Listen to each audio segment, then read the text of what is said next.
what you find absolutely robustly is that poor countries do not have the means to carry out these basic interventions, not big, mysterious interventions of cutting edge technological issues, but basics. They don't have the funds. And we're so cruel that we don't acknowledge that fact in the world.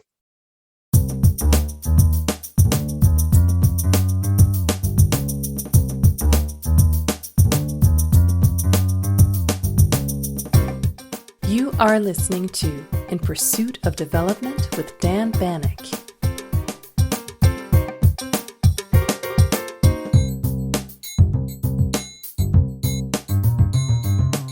There are very few scholars who are as energetic, as prolific, and as influential as Jeffrey Sachs. He's a world-renowned economist and university professor at Columbia University in New York. He held the position of director of the Earth Institute at Columbia University from 2002 to 2016 and currently heads the Center for Sustainable Development.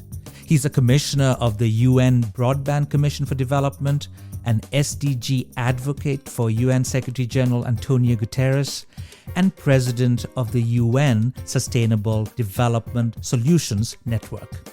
Jeff and I began by discussing why the system of global development is not working. We thereafter discussed ways to break the deadlock at the World Trade Organization, WTO, what it would take to reform specific multilateral institutions, what makes aid effective, the role of experts in global development, and the impact of the Millennium Villages project that he initiated in 2005. I hope you enjoy our conversation. Please contact us by email or on social media with your questions, comments, and suggestions, and tell your friends and colleagues about our show.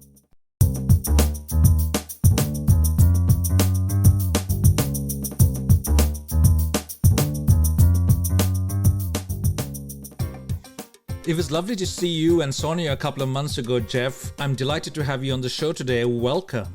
Great to be with you. Thanks so much, Dan.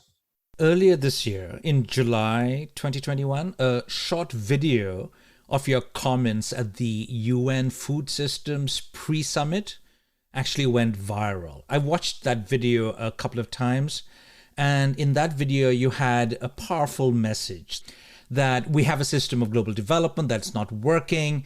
We need a different system, one that is based on the principles of human dignity, human rights, sovereignty, and economic rights.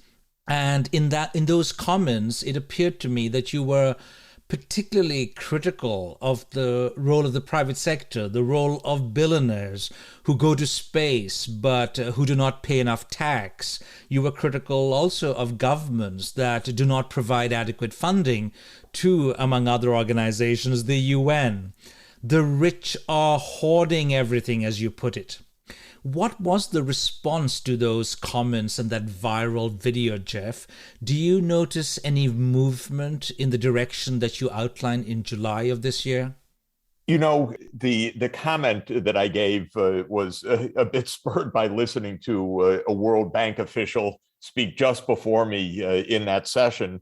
And to quote Greta, it was blah, blah, blah, that, oh, yes, we're doing fine, or we need to just continue on and persevere with the important things we're doing. But the fact of the matter is we have set crucial goals for sustainable development, the 17 SDGs, the Paris Climate Agreement, the goals under the Convention of Biological Diversity, and we're not achieving any of them.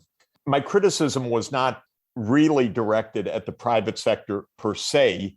It was directed mostly at governments, in fact, but to say to the private sector, you're also not going to solve this problem, despite the rhetoric, let the markets do it. I said in my critique that why do we point fingers at countries where our governments invaded, occupied, colonized, created so much havoc, often in the backing of private interests, for example, in the mining sector in Africa and the agriculture sector in Central America, where the United States intervened horrendously, in part to protect commercial interests and private wealth. The fact of the matter is, Dan, our system is not organized to achieve the goals that we have set.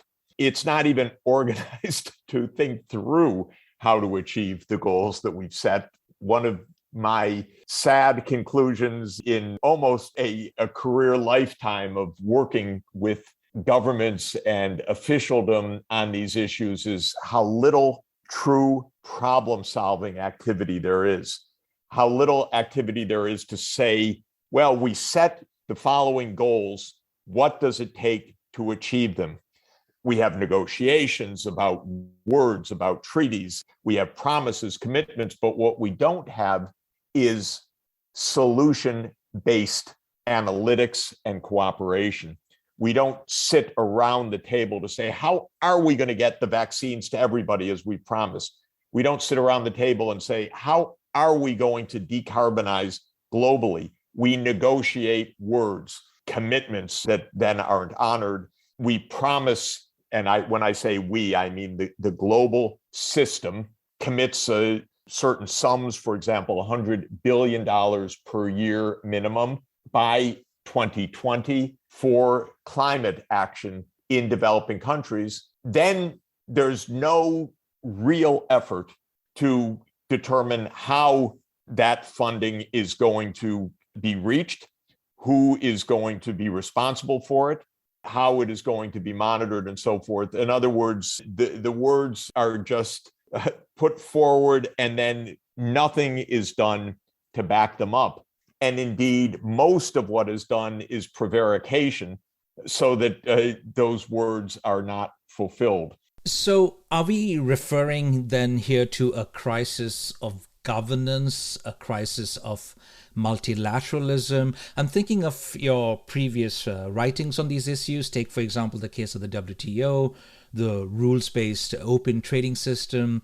There's now this growing belief that trade rules also need to adapt to and also to contribute not just to economic goals, but also towards social and environmental goals.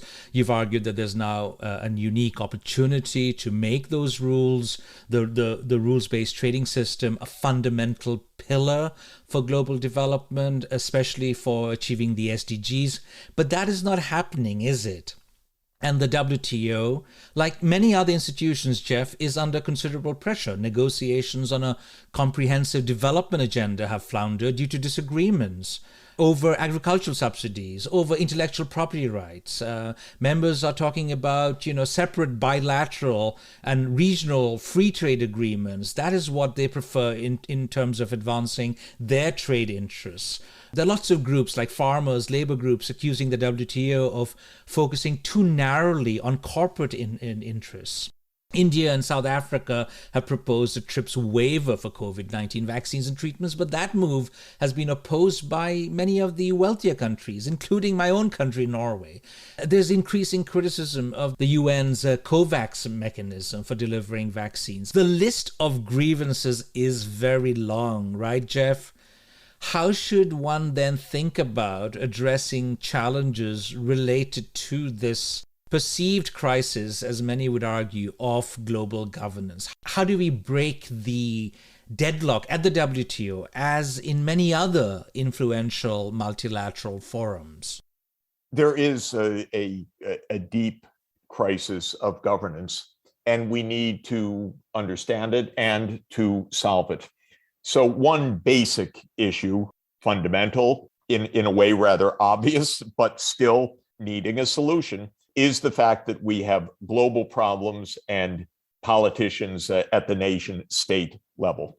So that is the challenge of multilateralism, and it can only work when the major powers understand, acknowledge, and operate with the view that they themselves cannot solve their own problems, however powerful they are, except through multilateralism. So this is a view that the United States government does not accept, for example. In the US political culture right now, and it's pretty much bipartisan for our two major parties, the view has grown over time that what the United States needs is its freedom of action. Maybe it needs its allies. If you're Trump, it doesn't need anything except Trump. If you're Biden, it needs basically your allies. But it does not need to sit down and talk with China. It does not need multilateral approaches. It does not need to bolster the UN system. This is a profound error because the US is up to its eyeballs with crises that it cannot solve on its own. So this is one crisis of governance. A second crisis of governance is that the problems that we face, especially the collision of economy and environment, are not simple problems. Energy transformation is complex. These problems don't operate at the scale of the political business cycle. This is different from short-term macroeconomics or interest group politics. This is system transformation.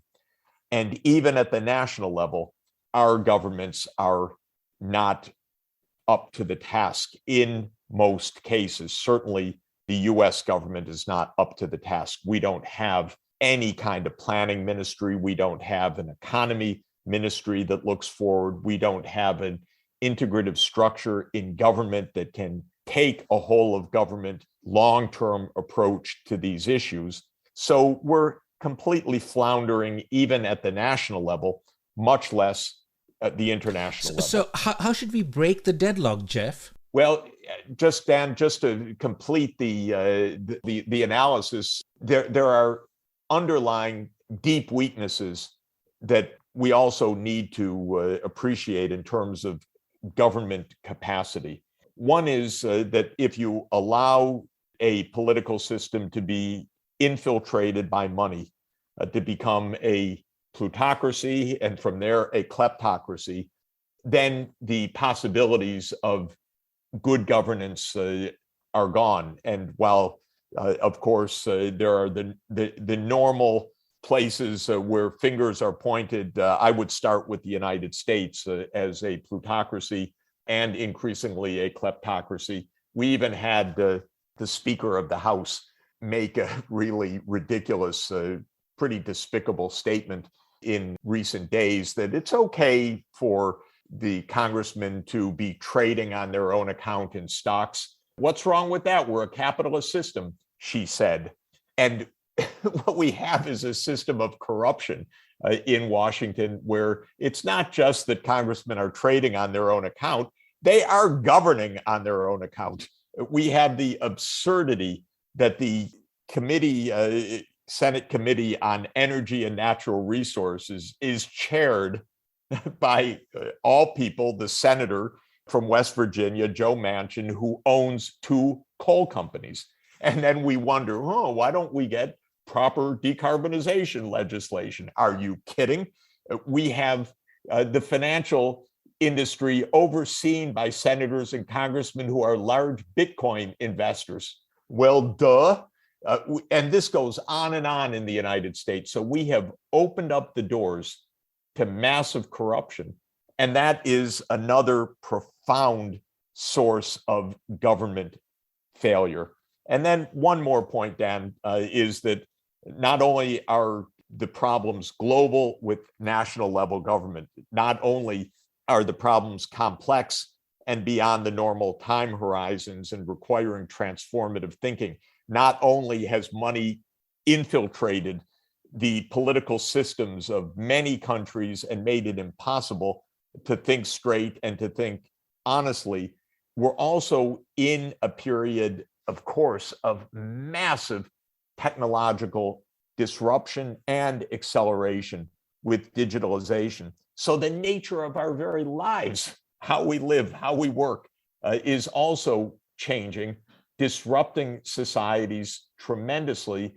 And again, at least as I view it in the United States, we have a government that is incapable of understanding anything about a Facebook or an Amazon or an Apple, much less doing something to ensure that these giants with capitalizations of $2 trillion or more are operating for the public good.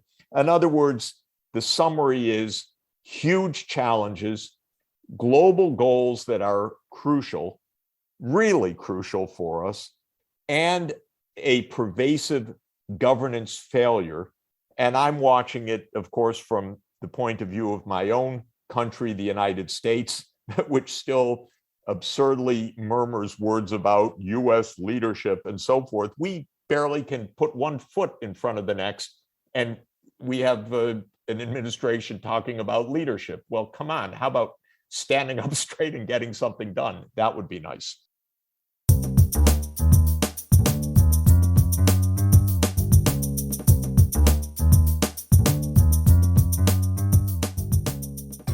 I know you're a big fan of the United Nations, and here, of course, your own government, the United States, has been less supportive, at least in terms of their financial contributions to certain UN organizations. And this was, I suppose, more the case under President Trump than is the case now. And of course, you've argued that the UN must be a core institution going forward. But what do you think about the role of other institutions? I'm thinking about the World Bank and the IMF, and thinking about, during COP26, the climate summit recently, many of the financial institutions were promising trillions of dollars to finance solutions to climate change. But the world's financial system continues to impede, as you've argued, the flow of finance to developing countries. And what is paradoxical is that rich countries are borrowing trillions of dollars, especially during the pandemic. Low-income countries have virtually not had much access to development finance.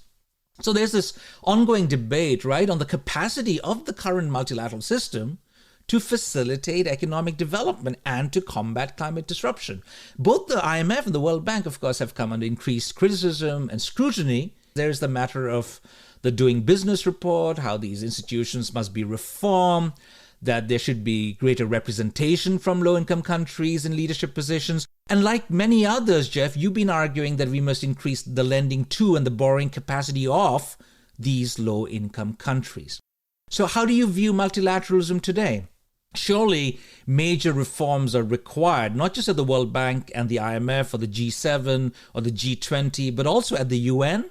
A lot of suggestions, of course, have been put forward. You've been writing about many of these proposals for reform.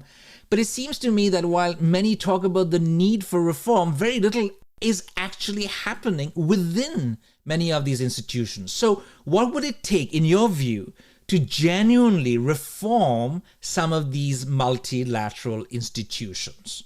Great big question packed with all sorts of issues.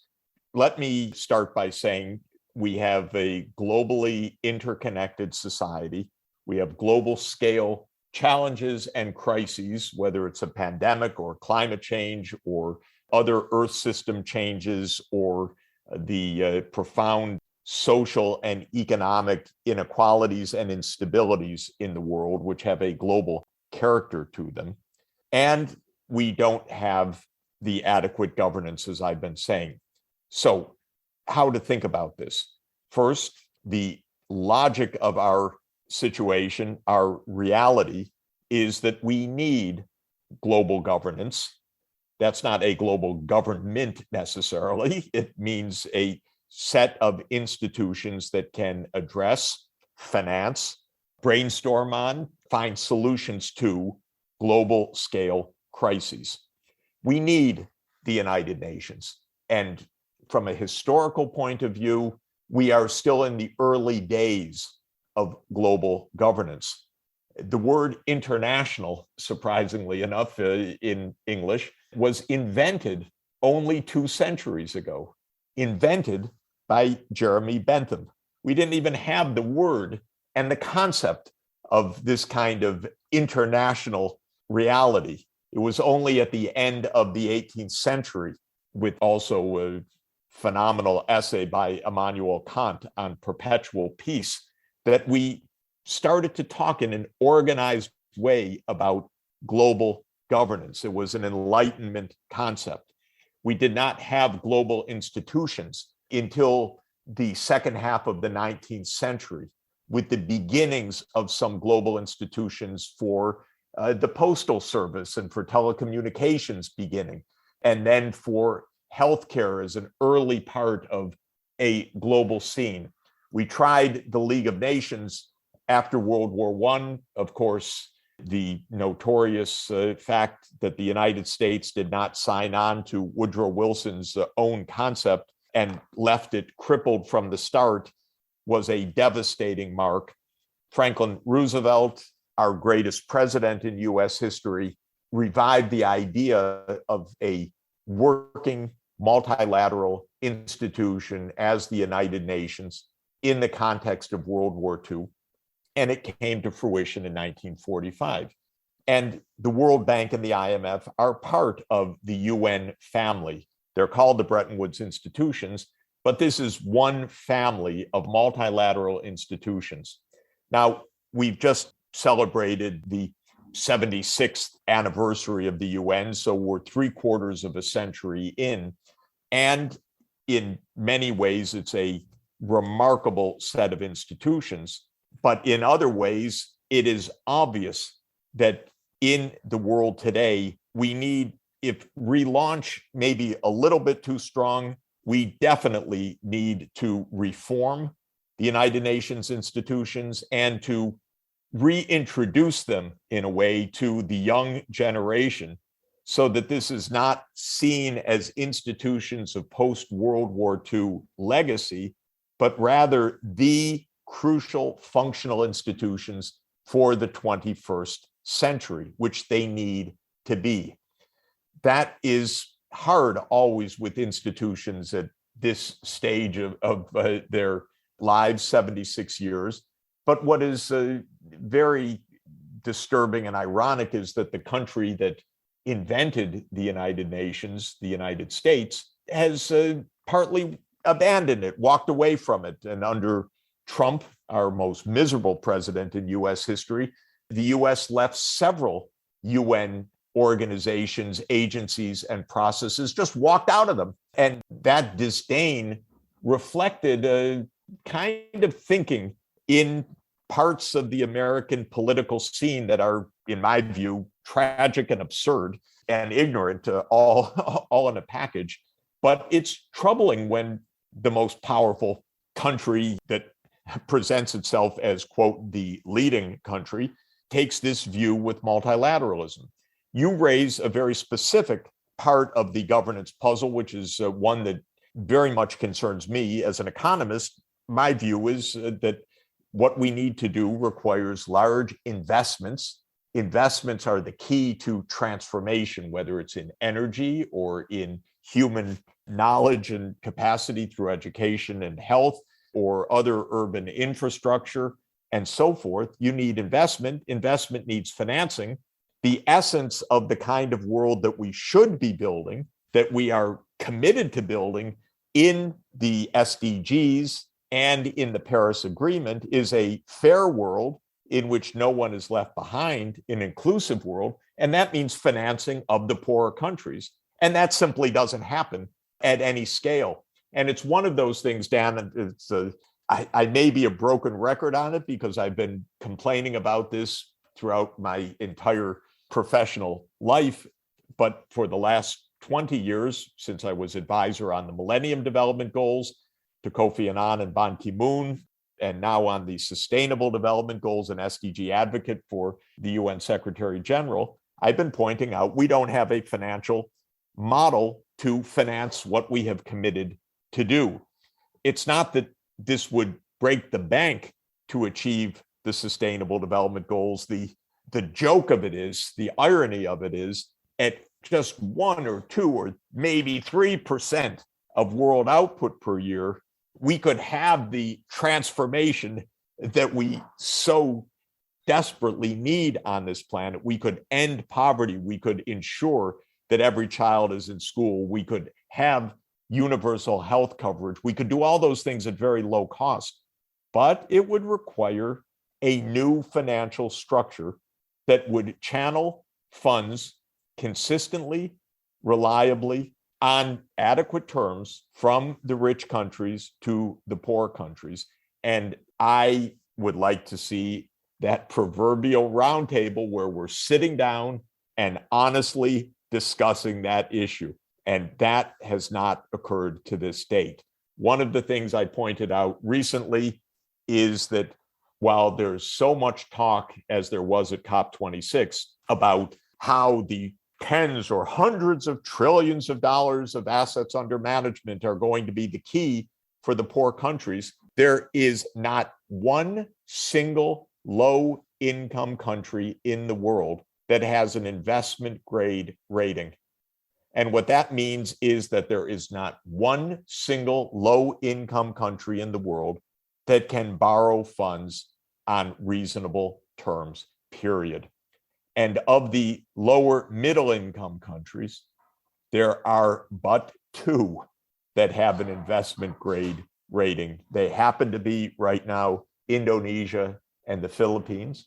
But what it means overall is that half the world lives in places without an investment grade. And to translate that into practical terms, it means that all that talk about the private money that's going to solve the world's problems ain't going to go to half the world, the poor part of the world, and it's not going there.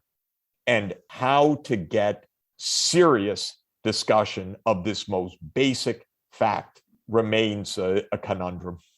I want to pick up on something you mentioned towards the beginning of our conversation, the importance of actual workable solutions. In the very well-known End of Poverty book that you wrote many years ago, and in many of your other writings, Jeff, the message, at least as I understand it, is pretty clear. And the message is that we know how to solve poverty, how to eradicate poverty. It is more a matter of money, that we have the solutions, but we don't have the money. That is correct. Is it really the lack of money that is always the problem? I'm asking you this because in some of the literature, of course, many would argue that we're not and cannot be sure that we have the solutions to solve poverty, to promote global development, that we are constantly searching for those solutions. It's the lack of goodwill, because the problem is that most of what we need to do is known. A part, of course, is never known, but with goodwill and sufficient funding would be learned in the process of doing. So there's always learning by doing. There's always contextual facts. But the basic problem is we're leaving half the world without the means to move forward. And that is cruel. And that is absolutely evident from the basic analytics. I've worked with the IMF in recent years with the Fiscal Affairs Department to look at the costs of basic things, Dan, not big puzzles, but things like getting kids in school, or basic healthcare coverage, or clean water and basic sanitation, and so on. So the basic costs, and you can use unit costs to say that covering the population to ensure that kids could be in school is around so much funding needed, and healthcare at a minimum is so much, and so forth. And while that's not necessarily to the precise dollar, what you find absolutely robustly is that poor countries, both the households themselves and their governments, which collect taxes from poor households, do not have the means to carry out these basic interventions, not big mysterious interventions of cutting edge technological issues, but basics. They don't have the funds. And we're so cruel that we don't acknowledge that fact in the world, which is easy to know. And it's easy to know why hundreds of millions of kids aren't in school. It's easy to know why life expectancy in many low-income countries is 30 years below or 20 years below that of the rich countries. It's not a mystery. This is what a vast, vast body of knowledge demonstrates and is actually rather straightforward to synthesize. What gets me is that it isn't viewed as an operational need. So just to give the point its specificity, after the IMF showed with a lot of talent and sophistication that there are hundreds of billions of dollars needed for the low income and lower middle income countries to achieve the sustainable development goals. And after those reports were sent to the board of the IMF, precisely nothing happened. That doesn't. So that's the $400 million gap. 400 right, billion, yeah. The 400 billion, 400 billion per year gap. What happened in a normal world, in an ethical world, one would say, oh, wow, that's a big gap. What do we do about it? I'm still waiting for some G7 minister to say, oh, that's a big gap. What do we do about it? I can write op-eds from morning till night, and you don't get the finance ministers in the rich country economies to say, oh, what do we do about it? Because after all, we promised that we would make this financing. And as a macroeconomist, I make the basic point that what is 400 billion a year among friends, after all? That is 0.4 of 1% of world output per year, hardly a crushing number. It just happens to be very large if you're impoverished, but it's not large if you're rich. And so a modicum of moral seriousness would lead to a different response.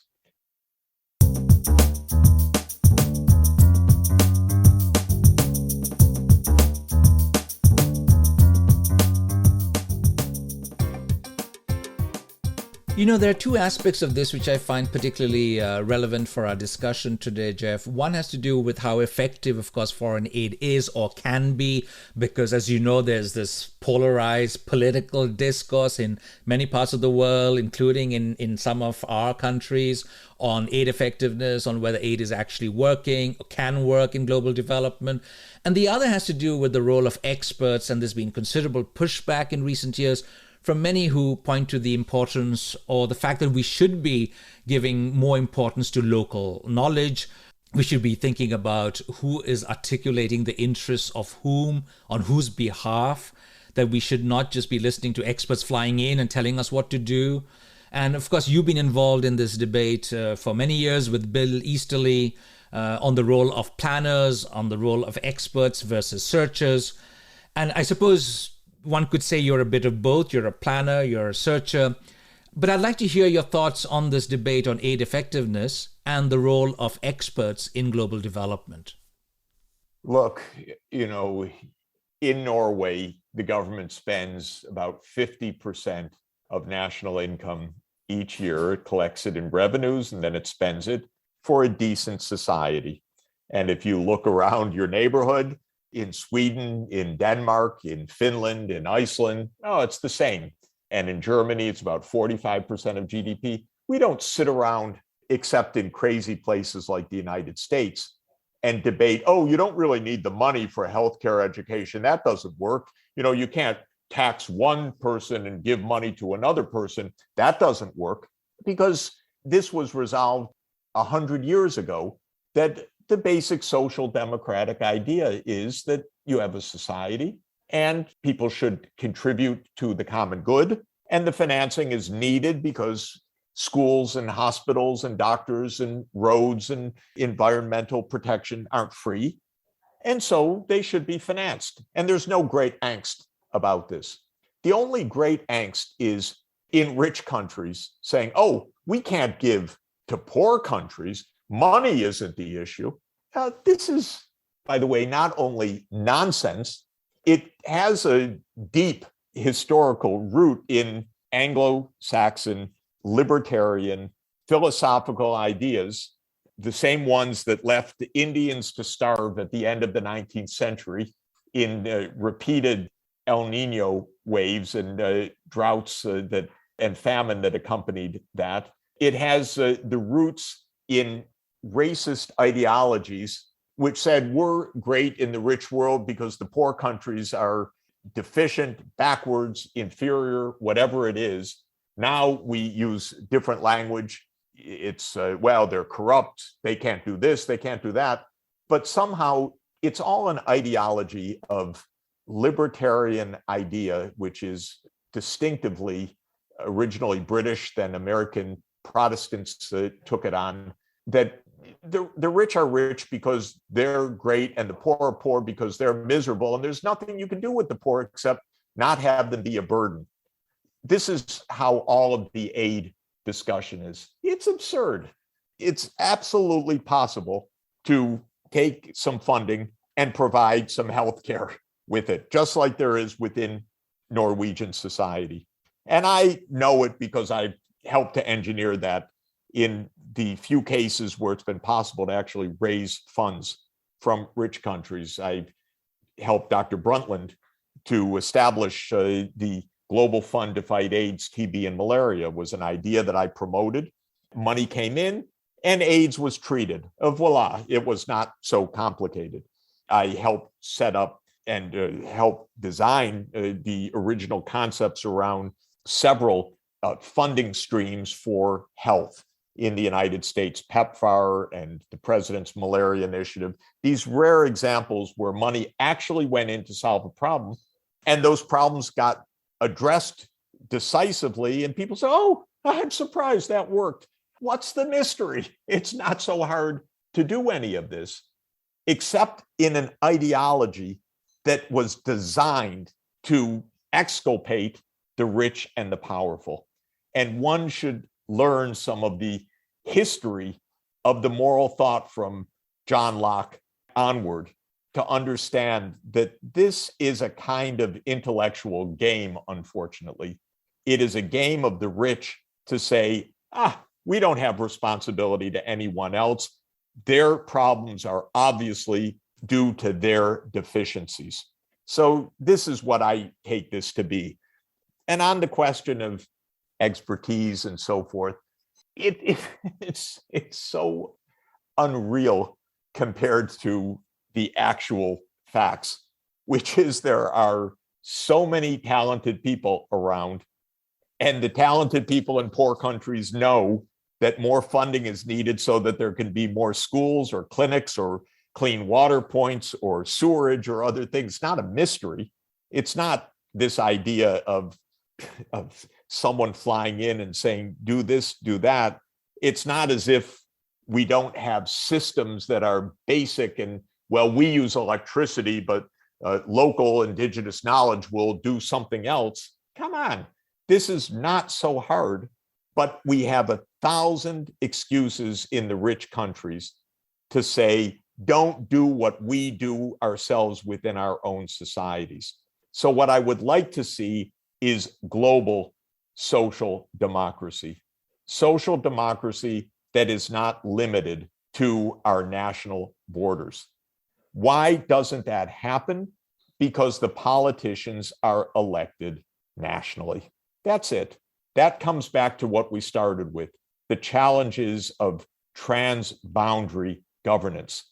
If we had politicians elected internationally, believe me, these questions would not be asked then. We would understand that money needs to flow to places where it's urgently needed and currently lacking.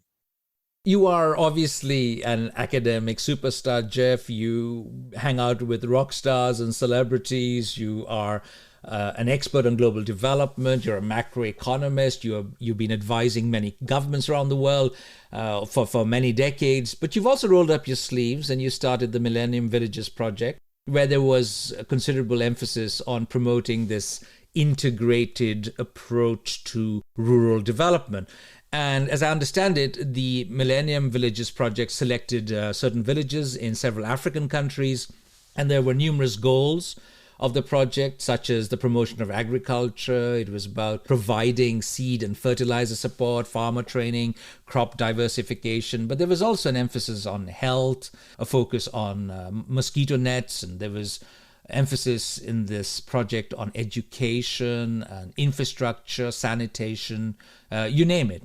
In hindsight, Jeff, what has been the legacy of the Millennium Villages project? There's been some criticism, of course, about how the sites were chosen, the costs, and not least the actual impact. What do you think has actually worked, and what do you think now of the idea of the big push as a solution more broadly to challenges of global development? Well, I think the Millennium Project showed that in every sector, it's quite clear that there are huge areas of progress that can be made quickly and decisively. There can be huge reductions of malaria or AIDS or other infectious disease burdens. There can be big uptake of vaccinations. You can get children in school. You can have microgrids and mini grids.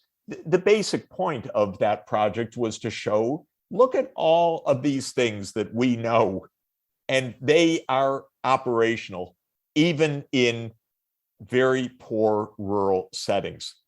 The conditions for those interventions are vastly better now in 2021 than they were when we started in 2005. When we started that project in 2005, there were flip phones and in some of the villages, not a single phone anywhere.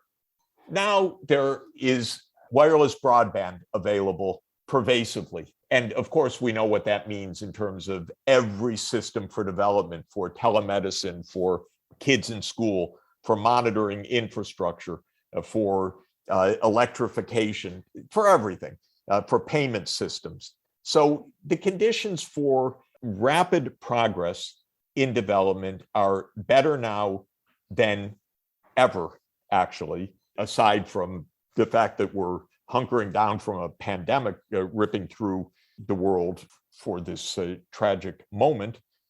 But the ability to use digital technologies and many other really sound approaches means that the opportunity to move forward quickly is better than ever.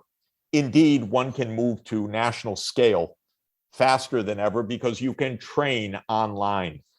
You could have teachers deployed very quickly, community health workers deployed very quickly. You can do things that could not be done before. So in that context, what is a big push? A big push is investment to provide the infrastructure for what is needed for sustainable development. That means rapidly electrifying the economy. In some places still have only 10 or even less of percent of the population with the access to electricity in rural areas in many of the poor countries. That could change within 2, 3, 4 years if we put our minds to it and if we put the financing to it. We could have universal access to broadband within the next few years because physically broadband is within reach of probably 80 or 90% of the world right now, but many of those that have broadband within reach can't afford under the current structures to actually have devices and have access. That could change dramatically, as it is in India, by the way, with the tremendous breakthroughs of Geo and now Geo Next and new innovative financing. So there are huge breakthroughs that can be achieved in all of the basic infrastructure, in healthcare, in training, in getting kids in school. And that's what it means to have a big push. It means let's not sit around and say, wonder whether electricity would be helpful. And that's how we treat it right now. Or we say, okay, we'll give X amount for electrification. And then I say, yes, that would cover 1% of the gap. And everyone nods and moves on as if the other 99% doesn't therefore present a serious challenge, even an affront to the way the system is currently operating. You know, over the years, I've been trying to promote a much more optimistic outlook on global development, and I've been devising academic courses, giving talks on what works, highlighting promising practices and success stories, because the global development narrative, as you know, Jeff, can be pretty depressing, that nothing works, that all our efforts are futile. But then there are all of these success stories, such as rapid economic growth in many parts of the world, major improvements in social protection, such as the introduction of cash transfers and how that has helped many countries, our ability to combat disease, the rise of China. There's a long list of success stories. But I'm also aware of all those challenges that remain, including many of the challenges that you've pointed to in our conversation today. How do we balance the discourse by keeping in mind all the challenges ahead while also appreciating the success stories? This is surely going to be crucial if we are to encourage greater action, increased commitment, not just from governments and the private sector, but also from citizens, civil society organizations, and academics like us. I think there are enormous reasons for practical, realistic optimism, assuming that a couple of things happen. One, that the United States does not provoke a major geopolitical crisis with China or with Russia or with or in some other way. And I put it in that provocative way. We don't have time to elaborate, but I think the responsibility lies principally with the United States. So the first is global peace. Second is global cooperation to say, let's solve these problems. Let's achieve the goals that we have set out to achieve. That mindset change would have a profound effect. Third, practically, let's finance the transformative investments, whether it is digital or electrification with green renewable energy, or solutions for telemedicine or education or rapid training that we know works and that are powerful, scalable, and key components of success. So if we follow the basic logic, stay peaceful, orient towards problem solving, and put our finances in the service of our goals, we'll be successful, Dan. It's always great fun chatting with you, Jeff. Thank you so much for coming on my show today. What a pleasure. Anytime. And Happy New Year.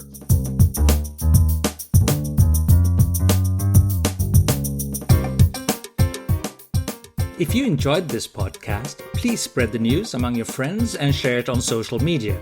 The Twitter handle for this podcast is Global Dev Pod.